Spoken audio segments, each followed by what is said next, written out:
አሰላሙ አለይኩም ወረሕመቱላሂ ወበረካቱሁ። ዛሬ ቀን እኔ ስጦታ አለኝ። ስጦታው ለኡፈይ ነው።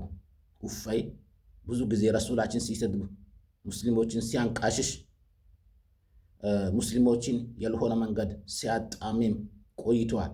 ዛሬ ምናልባት እስልምናን ከተቀበለ እኔ ስጦታ አለኝ። ስጦታው ይሄ ቁርአን ነው። ቁርአን ነው። ሁለተኛው ይሄ ምንጣፍ ነው፣ መስገጃ ነው። እስልምናን ከተቀበልከ ይሄንን ቁርአን ትቀራለህ። ይሄንን ሲጋጃ ያው ይሰገዱበታል። ይሄንን ምስባህ መስቀልን አውርዳ ይሄ እዚህ ጋር ታደርጋለህ። ችግር የለውም፣ ይፈቀዳል። ስለዛ ይሄ ስጦታ ለአንቴ ነው ያዘጋጀሁት። መቼም ስጦታ አይናቅም።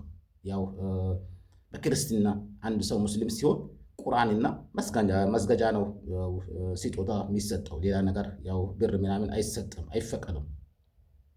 ስለዛ ምናልባት ዛሬ ቀን እስልምናን ከተቀበልካ ይህንን ቁርአንና መስገጃ ይህንን አዘጋጅቻለሁ። ኢንሻአላህ ትቀበላለህ የሚል አስተሳሰብ አለ። በሁለተኛ ሁሴን ይሄ የወርቁ ሰዓት ነው። ይሄ የወርቁ ሰዓትና የወርቁ ቀለበት ነው። ይሄ የተዘጋጀው ለሁሴን ነው። ምክንያቱም ብዙ ጊዜ በክርስትና የጠመሙ ሴቶችን፣ ወንዶችን ወደ እስልምና ስላመጣ ይሄ ሰዓት፣ የወርቁ ሰዓት፣ የወርቁ ቀለበት ለሁሴን ነው። ስጦታ ነው። ስጦታ አይናቅም። ባረከላሁ ፊኩም። ጨርሻለሁ።